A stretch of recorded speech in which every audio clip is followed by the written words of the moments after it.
I want to show you something. This is every bank statement I have had for the past 40 years, every receipt for major purchases, every tax return, every investment statement, every bill paid on time, documented, organized by year and category. 6 months ago, my son and his wife stood in a courtroom and told a judge that I was too mentally incompetent to manage these documents, that I was confused, forgetful, possibly suffering from dementia, that I needed a court-appointed guardian to take control of my finances because I could not be trusted with my own money. The judge looked at me, really looked at me, and then asked to see my financial records. I handed him this folder. He spent 20 minutes going through it, 20 silent minutes where my son's lawyer kept shifting in his chair, 20 minutes where I sat perfectly still, my heart pounding, knowing my entire future depended on what was in those pages. When the judge finally looked up, he said something I will never forget. "Ma'am, your financial records are more organized than most people half your age. Case dismissed." But this story is not about that moment. It is about the 6 months of hell that led up to it. It is about how the son I raised alone for 23 years tried to have me declared legally incompetent so he could control my money. It is about how I had to prove to a court that I was sane, competent, and capable when the only thing I had done wrong was stop funding my adult son's lifestyle. My name is Cleo Sterling. I am 71 years old. I have a bachelor's degree in accounting. I worked for the same company for 38 years and retired with full benefits. I have managed my own finances since I was 18. I have never missed a payment, never bounced a check, never made a significant financial mistake. And I had to prove all of this to a judge because my son wanted my money. This is my story.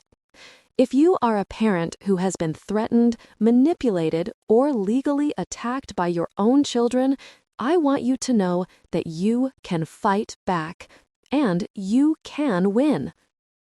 It started with a knock at my door at 8 o'clock on a Tuesday morning. I was having oatmeal and coffee. I am a creature of habit. Breakfast at 7:30, bills paid on the first of the month, groceries on Thursdays. My late husband used to joke that you could set your watch by my routines. When I opened the door, a man I had never seen before stood there with a clipboard. "Cleo Ann Sterling?" "Yes." He handed me a legal document. "You've been served. Have a good day, ma'am." He left, just like that. He handed me a stack of papers that would turn my life upside down and walked away. I stood in my doorway holding my coffee in one hand and the papers in the other. The first page looked like a nightmare. Petition for emergency guardianship and conservatorship in the matter of Cleo Ann Sterling, an allegedly incapacitated person. Allegedly incapacitated person. That is what they called me. My own son, Marcus James Sterling, and his wife, Jessica Ann Sterling, were petitioning the court to declare me mentally incompetent. They wanted guardianship over my person and conservatorship over my estate. In plain English, they wanted legal control over my body and my money. I read the entire document in the doorway. My coffee went cold. I read every word, every accusation, every lie. According to the petition, I showed multiple signs of cognitive decline and financial irresponsibility. They claimed I had made erratic and unexplained financial decisions, shown confusion about basic financial matters, demonstrated memory loss and disorientation, expressed paranoid thoughts about family members, become isolated and withdrawn, failed to maintain my property adequately, and shown concerning changes in personality and judgment. Every one of these so-called concerns had a simple explanation. I had stopped giving them money 3 months earlier. That was my crime. That was my cognitive decline. The erratic financial decision was that I canceled the automatic $600 monthly transfer to their account. The confusion about financial matters was that I told them I could not afford to keep supporting them. The memory loss was that I forgot to return one of Jessica's calls because I was tired of every call being a request for money. The paranoid thoughts were that I finally realized they were using me. The isolation was that I stopped answering calls that only came when they needed something.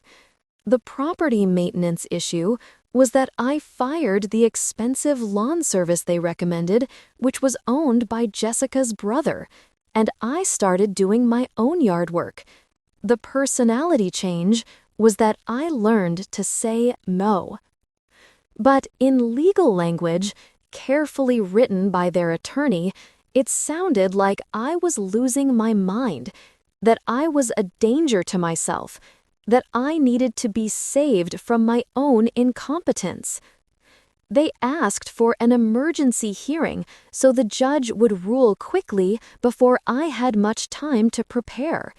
They claimed the emergency was necessary because I was at risk of financial exploitation by strangers and unable to care for myself safely. The irony would have been funny if it were not devastating. They were saying I needed protection from exploitation while they had taken more than $31,000 from me in 3 years. At the bottom were supporting documents, printed text messages where I said I was tired, a photo of my kitchen with some dishes in the sink, a screenshot of my Facebook where I had posted the same photo twice by accident, a statement from their family doctor, a man I had never met, who wrote that based on descriptions from concerned family members, I might be experiencing early-stage dementia. A doctor I had never met wrote a statement about my mental health based entirely on what Marcus and Jessica told him. It was attached to a petition that could strip away every right I had. I called my lawyer immediately. His name is James Whitfield. He handled my will years ago. I got his voicemail. It was 8:15, and his office opened at 9. Those 45 minutes were the longest of my life. I sat at my kitchen table with those papers spread out and felt something I had not felt since my husband died 23 years ago. Terror. Not fear, terror, because I suddenly understood that they might actually do this. The legal system could take away my rights. A judge could decide I was not competent. I could be forced into a facility. My bank accounts could be frozen and controlled by Marcus. Every decision about my life, where I lived, what I spent, who I saw, could be made by the son who only called when he needed money. I looked around my kitchen, my house, the house I had lived in for 32 years. I paid it off 10 years ago. I maintained it. I improved it. I looked at the calendar on my refrigerator where I had written my appointments, doctor visits, book club, library volunteer shifts. I looked at my pill organizer with my blood pressure medication and vitamins sorted for the week. Everything in order, everything organized, everything showing a competent, capable person living a normal life. None of it would matter if a judge believed their lies. When James called me back at 9:05, I had already decided I was not going to let them do this to me. I was going to fight with everything I had. "Cleo," he said after I explained, "this is serious, very serious, but the emergency status might work in our favor." "How?" "Because emergency guardianship requires strong evidence of immediate danger. If they cannot prove you are in immediate danger, and they cannot, the judge will see this for what it is, a family money dispute disguised as a competency case." "Can they win?" He paused. "Cleo, I have known you for 20 years. You are one of the sharpest people I know. If we prepare properly and document your competency thoroughly, they should not win. But I need to be honest. These cases can go either way. Judges err on the side of caution to protect elders. If they present a convincing case, if they get a sympathetic judge, if your documentation is not perfect, there is a chance." There was a chance I could lose everything. "Then we will make sure our documentation is perfect," I said. The emergency hearing was set for 6 weeks later. 6 weeks to prove I was competent. 6 weeks to document 40 years of responsible financial management. 6 weeks to prepare for a battle against my own child. James gave me a list. First, a complete medical evaluation from my primary care physician. Second, a cognitive assessment from a neuropsychologist. Third, comprehensive financial records for at least 10 years. Fourth, character references from people who interacted with me regularly. Fifth, documentation of my interactions with Marcus and Jessica that showed their motives. "The burden of proof is on them," James said.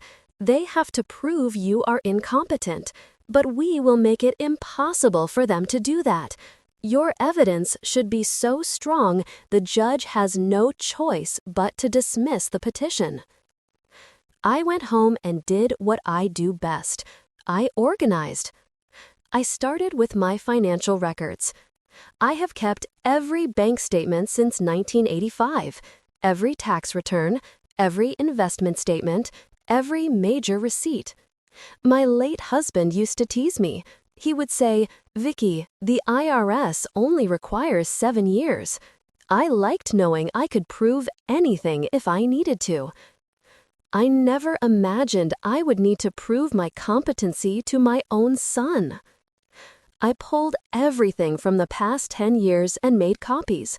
I created a summary that showed every bill paid on time for 10 years, 0 bounced checks, 0 late fees, 0 overdrafts, consistent savings contributions, appropriate investment decisions reviewed by a licensed advisor, steady growth of retirement accounts, and proper estate planning. I also created a document showing every transfer I had made to Marcus and Jessica over the past 3 years. 600 here, 400 there, sometimes 1,000 for an emergency. It totaled $31,285.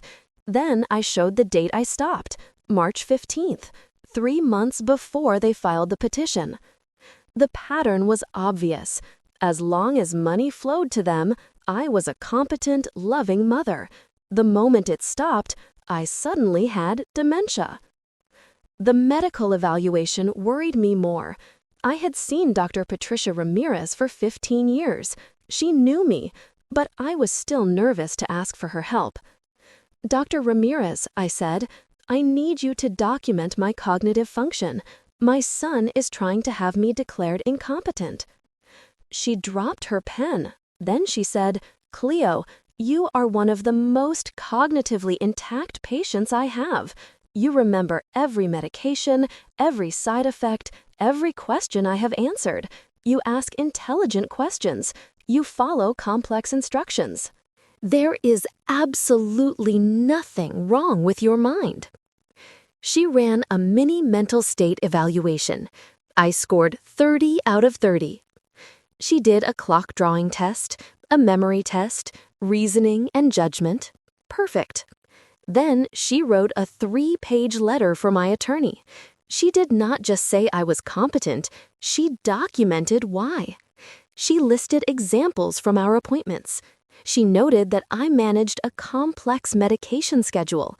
She mentioned that I had asked detailed questions about a new blood pressure medication. I am prepared to testify in court if necessary, she told me. What your son is doing is unconscionable. The neuropsychological evaluation was even more thorough. Dr. Stephen Chen put me through 4 hours of tests: memory, problem solving, attention, executive function, IQ. By hour 3, I was exhausted, but I pushed through. When Dr. Chen gave me the results 2 weeks later, he smiled. "Mrs. Sterling, your cognitive function is in the superior range for your age group. Your memory is excellent. Your problem-solving skills are above average even compared to younger adults. Your attention and concentration are perfect. There is 0 evidence of cognitive impairment." His report was 12 pages: charts, scores, norms. Conclusion: Cleo Sterling shows no signs of dementia, cognitive decline, or impaired judgment. She is fully capable of managing her own affairs. Then I gathered character references. Margaret Thompson from the gym wrote about our conversations about books, politics, and current events.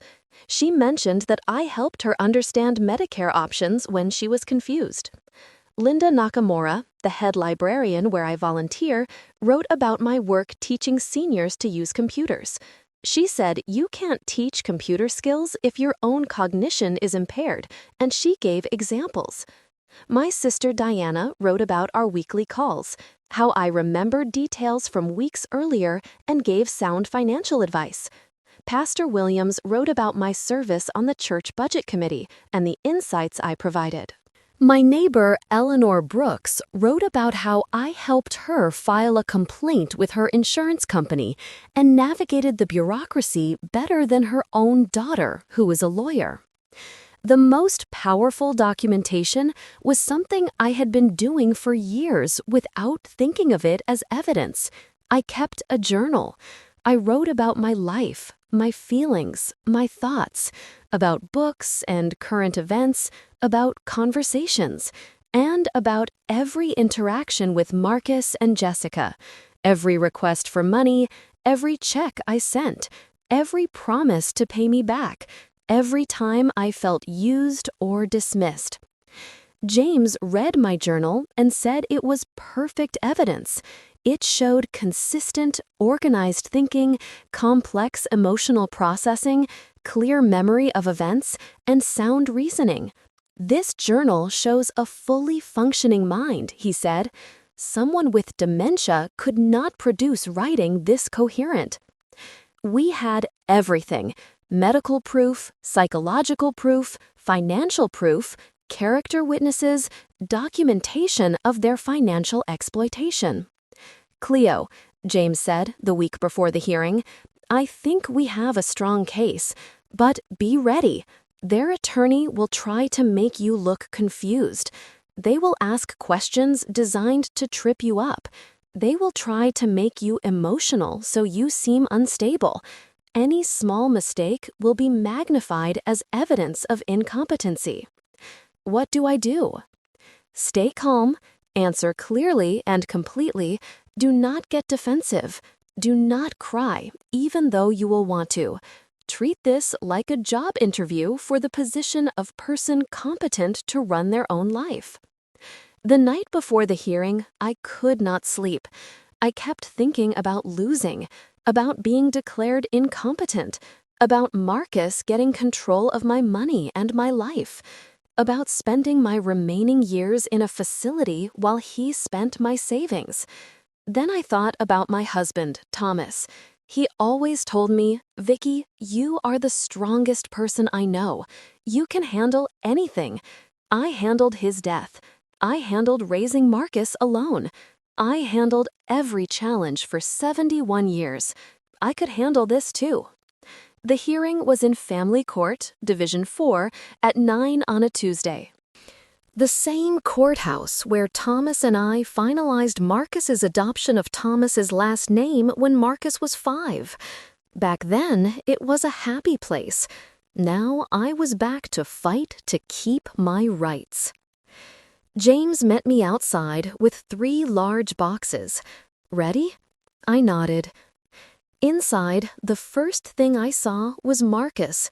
He sat with Jessica, their attorney, a man in an expensive suit who looked like he did this often. Marcus would not look at me. Jessica stared with a cold expression, as if I had done something wrong. The judge was a woman in her mid-50s named Judge Helen Morrison. She looked stern and fair. I hoped she was fair. This is a hearing on a petition for emergency guardianship and conservatorship, she began.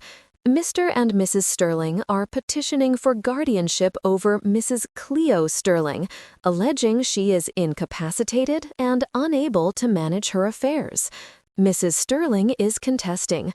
Petitioners, you may present your case. Their attorney, Robert Pearson, stood. Your Honor, my clients are here out of love and concern. Over the past 6 months, they have observed a marked decline in Mrs. Sterling's cognitive function and judgment. They are worried that she is vulnerable to exploitation and unable to make sound financial decisions. He called Marcus first. Watching my son sit in the witness box and lie about me was one of the hardest things I have ever experienced. He looked nervous. He should have. Mr. Sterling, Pearson asked, describe the concerning behaviors you observed. She has become very confused about money, Marcus said. A few months ago, she called me panicking about her bank account, saying she did not know where her money was going. When I tried to help, she got angry and accused me of trying to steal from her. That was a lie. I called him and asked why he deposited a check I wrote to him twice. He claimed it was a bank error. I had my carbon copies. I knew he deliberately deposited it twice, hoping I wouldn't notice. When I confronted him, he got defensive and accused me of being paranoid. In his version, I was the confused one. She is making strange financial decisions, Marcus continued. She withdrew $2,000 in cash and could not explain what it was for. She fired her lawn service and started doing yard work herself, even though she is 71 and could hurt herself. She stopped answering our calls for weeks, which is not like her. I withdrew cash to open a new account they didn't know about. I fired an overpriced lawn service that did poor work. I stopped answering their calls because every call was a request for money. He made it sound like cognitive decline. Has your mother shown signs of memory problems? Pearson asked. Yes, Marcus said. She tells us the same stories multiple times. She has missed appointments. She forgets conversations. None of that was true. Jessica went next and was even worse. Cleo has become paranoid and hostile, she said. She thinks everyone is after her money. She accused us of using her, even though we have never asked for anything she was not willing to give. She has isolated herself from the family. She didn't even want to attend our wedding. They did not invite me to their wedding. I found out on Facebook. She also has poor hygiene lately, Jessica said. When we last visited, her house was messy. She looked like she had not showered in days, and there was spoiled food in her refrigerator. More lies. My house is clean. I shower every morning. The spoiled food was probably a container of 3-day-old pasta I had not tossed yet. Then Pearson introduced their expert witness, Dr. Richard Foster, a geriatric psychiatrist. Based on the information provided by the family, he said, Mrs. Sterling is likely experiencing early-stage dementia. The paranoia, memory problems, confusion, personality changes, and poor self-care are consistent with cognitive decline. I recommend a full neurological workup. In my opinion, she would benefit from a guardian. He had never met me. He had not examined me. He had not seen any medical records. He was willing to say I probably had Alzheimer's based on their lies. I understood how serious this was. If the judge believed him, I was done. Then it was our turn. James stood. Your Honor, this case is enlightening. We do not have a vulnerable elder who cannot care for herself. We have 2 adult children who became accustomed to financial support. When their mother exercised her right to stop, they retaliated with this petition. He called Dr. Ramirez first. She brought 15 years of my medical records and walked the judge through them, showing consistent and appropriate health decisions. In your professional opinion, James asked, does Mrs. Sterling show any signs of cognitive impairment? Absolutely not, Dr. Ramirez said. I performed a comprehensive cognitive assessment last month. She scored perfectly. Her memory is excellent, her judgment is sound, her reasoning is clear. There is no medical evidence of dementia. Dr. Foster testified that, based on the family's descriptions, she likely has early-stage dementia. With respect, Dr. Ramirez replied, you cannot diagnose dementia without examining the patient. The symptoms described by the family can be explained by a woman making sound decisions to protect herself from financial exploitation, and the family interpreting those decisions as incompetence. Pearson cross-examined, but she was unshakable. Then James called Dr. Chen. He showed charts and graphs with my scores in the 90th percent for my age. He explained that people with early-stage dementia do not score 30 out of 30 on cognitive tests, do not show excellent executive function. In my professional opinion, he concluded, Cleo Sterling is fully competent to manage her affairs. Not just competent, exceptionally competent. Then James called Marcus back. Mr. Sterling, you testified that your mother makes poor financial decisions. Is that correct? Yes. Give me an example from the past year.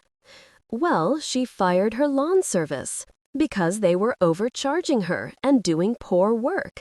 That is a sound financial decision, is it not? I guess, but what about the $2,000 in cash? You said she could not explain it. Did you ask her? She said it was personal. And that is not an explanation? She does not have to justify every decision to you, does she? No. But how much money has your mother given you over the past 3 years? I do not know exactly. Let me help you. James held up my records. According to bank records, your mother gave you $31,285 over 36 months. Does that sound accurate? I guess so. And when did those transfers stop? About 3 months ago. And when did you file this petition? A few weeks after that. So your mother was competent enough to give you money for 3 years. The moment she stopped, she suddenly needed a guardian? It is not like that. What is it like, Mr. Sterling? He could not answer. Then James called me. I was terrified, but I walked up with my head high, swore to tell the truth, and sat down. James asked about my birth, education, career, retirement, and how I manage my finances. I explained my filing system, my bill pay routine, my investment strategy, my budget. Mrs. Sterling, why did you stop giving money to your son? Because I realized our relationship had become transactional. I said. Every phone call was a request for money. Every visit came with an ask. I was funding their lifestyle, and I never got anything back except requests for more. I stopped, not because I was confused, but because I finally saw clearly that they valued my money more than they valued me. And how did they respond? They filed this petition claiming I am incompetent. Apparently, choosing not to fund my adult son's lifestyle is evidence of dementia. Pearson cross-examined. He asked me to remember dates, names, recent events. I answered. He tried complex financial questions. I answered. I have an accounting degree. He tried to make me emotional by bringing up Marcus's childhood. Do you not want to help your son the way you did when he was young?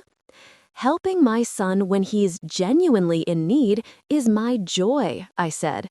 Subsidizing his lifestyle indefinitely while he treats me like an ATM is not helping. It is enabling.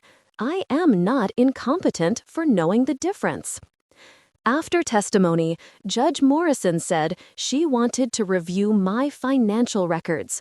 All of them, 40 years of statements, returns, investments, bills, budgets. We will take a 30-minute recess, she said. Those 30 minutes felt like 30 hours. James and I sat in the hallway. I could not eat. I stared at the wall and thought about everything that could go wrong.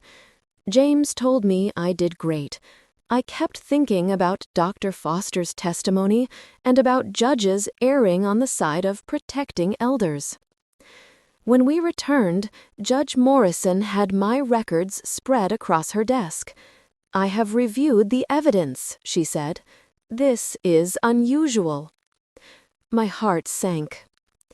The petitioners presented testimony that Mrs. Sterling exhibits cognitive decline. Their testimony is contradicted by extensive medical evidence showing Mrs. Sterling is fully competent. More importantly, it is contradicted by her financial records. She held up a statement. These records show 40 years of flawless financial management. Every bill paid on time, no overdrafts, no bounced checks, consistent savings, appropriate investments reviewed by professionals. Mrs. Sterling's records are more organized than those of most people half her age, including, I suspect, the petitioners. She continued, the petitioners claim Mrs. Sterling's decision to stop providing them financial support is evidence of poor judgment. I disagree. Based on the evidence, she provided approximately $800 to $1,000 per month to 2 capable adults. When she chose to stop, they filed this petition. That timeline is concerning. She looked at Marcus and Jessica. Guardianship protects vulnerable adults who cannot care for themselves. It does not give family members control over an elder's assets because they disagree with how those assets are being spent. The evidence shows that Mrs. Cleo Sterling is fully competent to manage her person and estate. She has demonstrated sound judgment, clear thinking, excellent memory, and appropriate financial decision-making. The fact that she chose to stop funding your lifestyle is not evidence of incompetence. It is evidence of wisdom. Furthermore, I am troubled by the allegations in this petition. Mrs. Sterling was described as paranoid for thinking family members were after her money. But you filed a legal petition to gain control of her money weeks after she stopped giving it to you. That is not paranoia. That is accurate. She addressed the medical testimony. Dr. Foster offered an opinion based on second-hand reports. Dr. Ramirez and Dr. Chen examined Mrs. Sterling and conducted proper assessments. When medical opinions conflict, I give greater weight to doctors who examined the patient. The petition for emergency guardianship and conservatorship is denied. Mrs. Cleo Sterling is found to be fully competent. This case is dismissed. I could not breathe. James squeezed my hand. You won. It is over. But the judge was not done. Mr. and Mrs. Sterling, what you attempted is elder financial abuse. It is a crime. I am not referring this to the prosecutor today, but I could. If Mrs. Sterling pursues legal action to recover funds, this court would look favorably on her claims. She turned to me. Mrs. Sterling, I am issuing a protective order. The petitioners are prohibited from filing further guardianship or conservatorship petitions without substantial new medical evidence from a qualified physician who has personally examined you. They are also prohibited from accessing your financial accounts or medical information. If they violate these orders, they will be held in contempt. Case dismissed. I stood up on shaking legs. Marcus and Jessica rushed out with their lawyer. Marcus did not look back. Not once. James walked me outside into the bright sunlight. You did it, Cleo. You stood up for yourself, and you won. I did not feel like celebrating. I felt exhausted and hollow. I had won my case. I had lost my son. Or maybe I finally admitted I had lost him a long time ago. The first thing I did when I got home was call my sister Diana in Florida. I won, I told her. The judge dismissed the case. She cried with relief. The second thing I did was go to the police station and file a report documenting the guardianship attempt, just in case. The officer who took my statement looked sad. Ma'am, I am sorry this happened. We see this more and more. Adult children trying to control their parents' assets. It is one of the fastest growing forms of elder abuse. She gave me resources, support groups, legal aid, counseling. I took the brochures and drove home feeling like I had aged 10 years in 6 weeks. For the first week after the hearing, I waited for Marcus to call, to apologize, to explain. He never called. I found out through my neighbor Eleanor, who was friendly with Jessica's mother, that Marcus and Jessica were telling people I had turned against them, that I cut them off cruelly, that they filed the petition because they were worried about me, and I responded with legal threats. In their version, they were the victims. I was the villain. I should have expected that. People who try to steal your autonomy rarely take responsibility because a judge called them out. It still hurt. It hurt that my son was telling people I was the bad guy. For a while, I was furious. I lay awake thinking of all the things I should have said in the courtroom, all the ways I could hurt them back, all the legal action I could take. James told me I had grounds for a civil suit to recover money plus fees. You could sue them, he said. You would probably win. I thought about it. Part of me wanted to make them pay. Then I realized a lawsuit meant more court dates, more lawyers, more time fighting with Marcus, more of my life consumed by this, more energy spent on people who had already taken enough. I made a different choice. I let it go. Not forgiveness. I was not ready for that. Maybe I never will be. But I stopped letting them live in my head and heart. I joined a support group for seniors dealing with family estrangement. I thought I would be one of the few with a story like mine. I was wrong. There were 12 regular members. 10 were dealing with adult children who had financially exploited them. Margaret's daughter stole her identity and ran up $80,000 in debt. Helen's son moved in temporarily 15 years ago and refused to leave or pay rent. Robert's daughter convinced him to add her name to his bank accounts and then emptied them. Story after story of adult children who saw their parents as resources instead of people. It was heartbreaking. It was also comforting to know I was not alone. The group leader, a therapist named Susan, said something that stuck with me. You cannot control how your children treat you. You can control how much power you give them to hurt you. The guardianship petition was the last weapon they had. They used it, it failed. Now you decide who you become in the aftermath. I decided to become someone who lived for herself.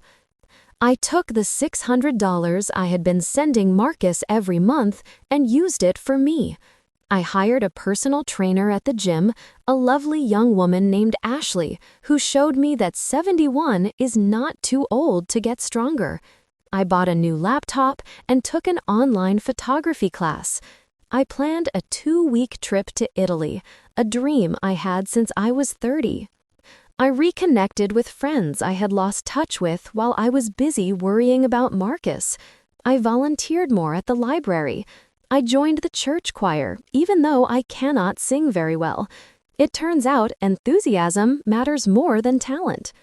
I started living like someone who had value beyond what she could give to others. It felt foreign at first, wrong almost, like I was selfish. Susan helped me see that taking care of myself is not selfish. It is necessary. Cleo, she said, for decades you believed your worth came from how much you sacrificed. Worth is not earned through sacrifice. Worth is inherent. You have value because you exist. 7 months after the court case, something happened I did not expect. I got a handwritten letter from Marcus. My first instinct was to throw it away. I held it over the trash can for 30 seconds. Curiosity won. Dear Mom, it began, I do not know if you will read this. I would not blame you if you tore it up. I need to try to explain, even though there is no explanation that makes what I did okay. He wrote that Jessica left him 3 months after the case. He said she pushed for the petition, telling him I was hoarding money that should support the family. Once the petition failed and the money was gone, she lost interest in the marriage. He wrote that he lost his job because his employer learned about the case and decided someone who would sue his own mother for financial control was not trustworthy. He wrote that he had been in therapy for 2 months. His therapist helped him see how he had been manipulated, but also how he allowed himself to be manipulated because it was easier than taking responsibility. I know I destroyed our relationship, he wrote. I cannot ask for forgiveness. Standing in that courtroom and lying about you, calling you incompetent, saying you had dementia, trying to take away your freedom, was unforgivable. I know that. I want you to know I am trying to become a better person, not for you. I know it is too late for us, for myself. Because when I look in the mirror, I hate what I see. I see a man so entitled and ungrateful that he tried to destroy the person who loved him most. You gave me everything, Mom. You worked 2 jobs after Dad died so I could have a stable home. You sacrificed your own happiness and dreams to make sure I had opportunities. I repaid you by treating you like a bank. Worse, by trying to take away your autonomy when you finally stood up for yourself. I am not asking for anything, not money, not a relationship. I needed you to know that I understand what I did. I understand what I destroyed. I am sorry. I am so, so sorry. That letter sat on my kitchen table for 3 weeks. I read it every day. Sometimes more than once. I tried to decide if it was real, if he meant it, or if it was another manipulation. My support group had mixed reactions. Margaret said, "Do not trust it." My daughter wrote letters like that 4 times. Every time I gave her another chance, she hurt me again. Helen said, "Maybe he means it. People can change. That does not mean you have to let him back into your life." Robert said, "The question is not whether he is sorry. The question is whether you want to risk your peace to find out." I talked to Susan. She asked, "What do you want, Cleo? Not what Marcus wants, not what you think you should want as a mother. What do you want?" I realized I did not know. For so long, my wants were about Marcus. I wanted him to be happy, successful, grateful. I wanted a close relationship. I wanted to be the kind of mother who was involved in her adult son's life. After everything, I was not sure what I wanted anymore. I wrote back, "Not to rebuild our relationship, to give us both closure." "Dear Marcus," I wrote, "I received your letter. Thank you for your honesty. I believe you understand what you did was wrong, and I believe you are working to become a better person. I hope you succeed. But I need you to understand something. I cannot go back to being your mother in the way I was before. That version of me, the one who said yes to everything, who sacrificed everything, who measured her worth by how much she gave you, is gone. She had to die for me to survive what you put me through."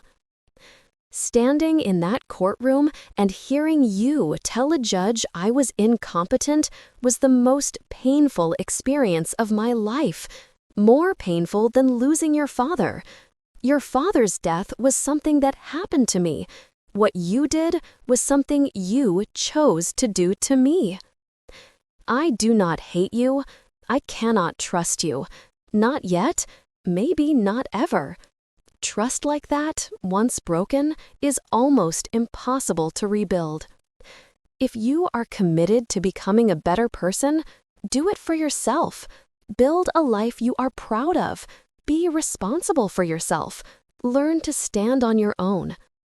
Maybe someday, when enough time has passed and enough healing has happened, we can have coffee. Just coffee. We can talk like two adults who used to know each other, not as mother and son with all that history and hurt, just as two people trying to be honest. But that day is not today. It might not be tomorrow. It might not be next year.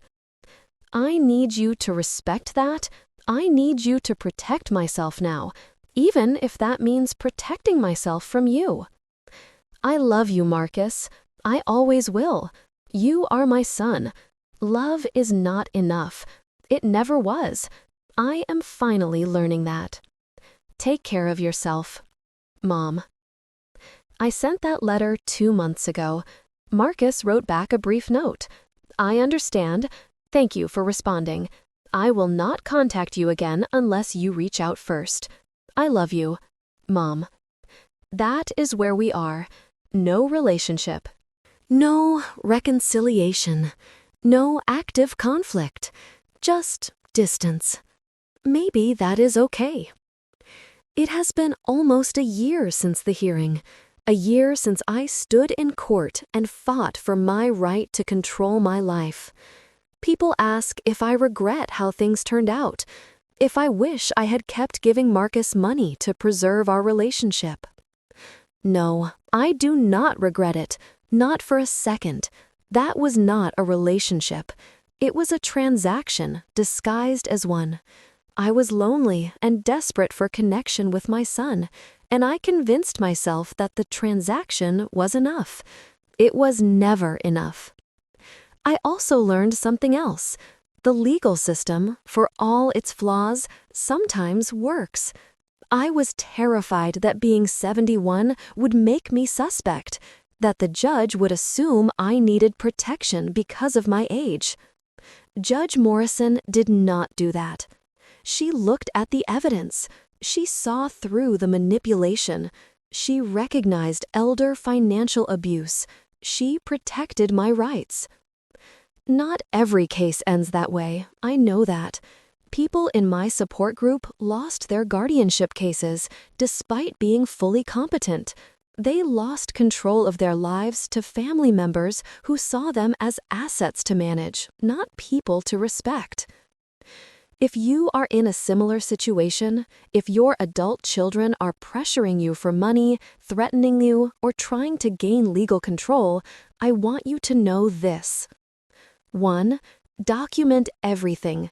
Every financial transaction, every conversation, every threat, every promise that was not kept.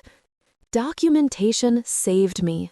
Without 40 years of financial records, without my journal, without medical records, I might have lost.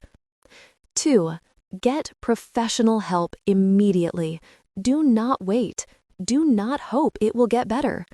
The moment someone threatens legal action, get a lawyer who specializes in elder law. Get a medical evaluation to document your competence. Build your defense before you need it. 3. Do not be ashamed. This is not your fault. You did not fail as a parent. You were not wrong to be generous. You were not foolish to trust your children. They made choices to exploit you. Their choices, not yours. 4. You have value beyond what you can give to others.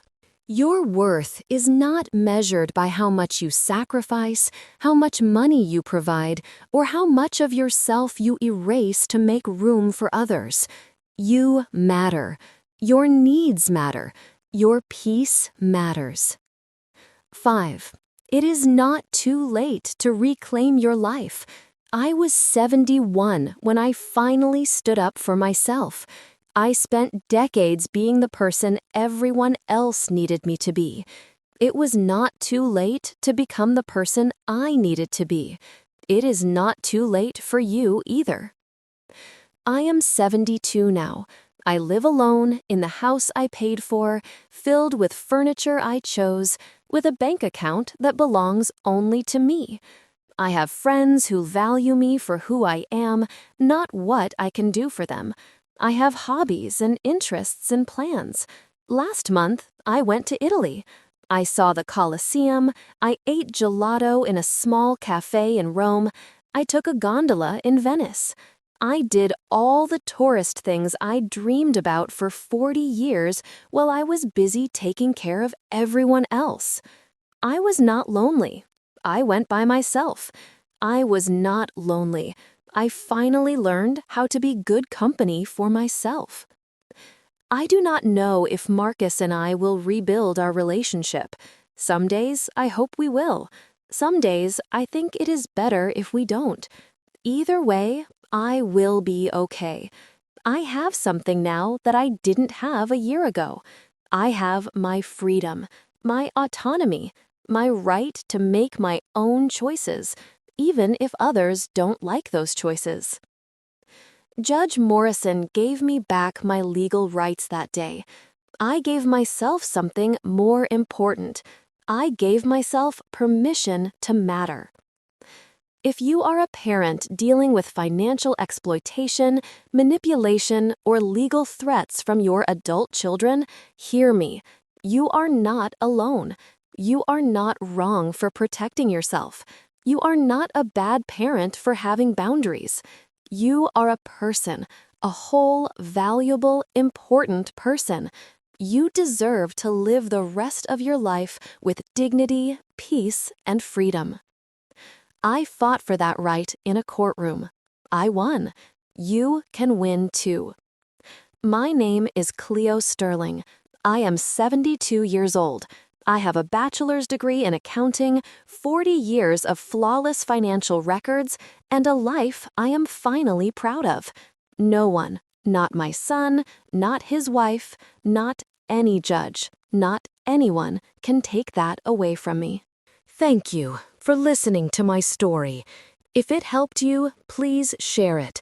If you are struggling with something similar, please seek help. You deserve better than to spend your final years being exploited by the people who should love you most. You deserve peace. You deserve respect.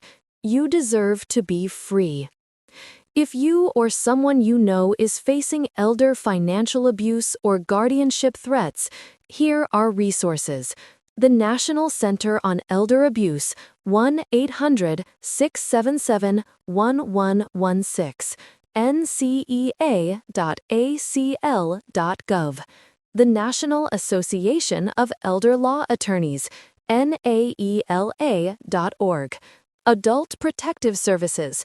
Contact your local agency. Document everything.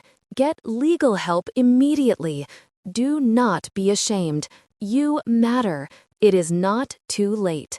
Subscribe for more true stories of courage, survival, and reclaiming your power.